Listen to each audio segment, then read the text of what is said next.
BRS పార్టీకి ఉంది అధ్యక్ష. ఆ రోజు సన్నవడ్లేస్తే ఊరే అన్నది మీరు.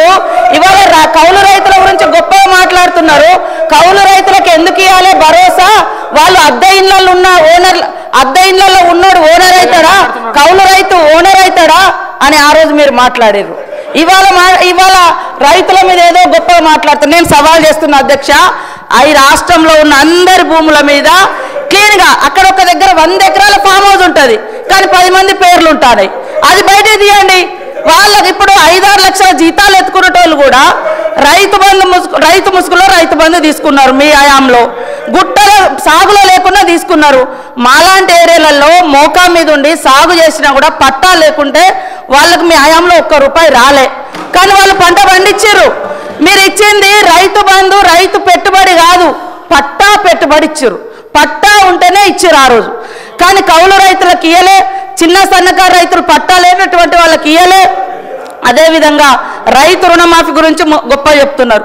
మీరు అనేక మందిని మీరు చేసినటువంటి రుణమాఫీ వడ్డీ మాఫీ అయింది, రుణమాఫీ కాదు. రుణమాఫీ కాదు, అది వడ్డీ మాఫీ.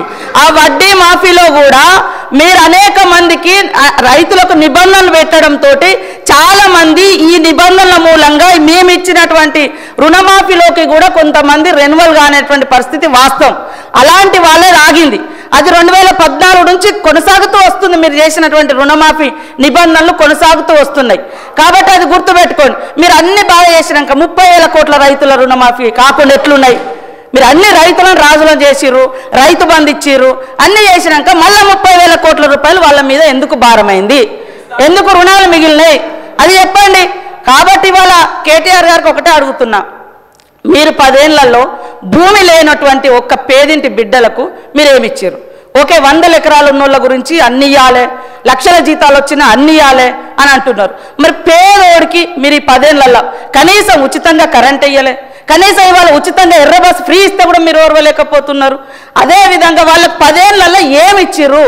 భూమి లేని వాళ్ళకి ఏమి ఇచ్చారు? మేము ఇప్పుడు భరోసా కింద 12,000 రూపాయలు పెట్టి ఉచితంగా కరెంట్ ఇస్తున్నాం. వాళ్ళ ఆర్థిక భారాన్ని తగ్గించడం కోసం, కుటుంబ భారాన్ని తగ్గించడం కోసం పేదింటి బిడ్డలకు, ఆడబిడ్డలకు 500 గ్యాస్ చేసినాం. మీరు ఎందుకు చేయలేదు? మరి మేము ఉచితంగా బస్సు పెడితే గగ్గోలు పెడుతున్నారు, ఉచితంగా 200 యూనిట్ల కరెంట్ ఇస్తే గగ్గోలు పెడుతున్నారు. కాబట్టి మీ వైఖరి ఏందో స్పష్టం చేయండి. మీ వైఖరి ఏందో అంటే అందరికీ వాళ్ళు 100 ఎకరాల ఫామ్ హౌస్లు ఉన్నా కూడా ఇవ్వండి అని అంటారా?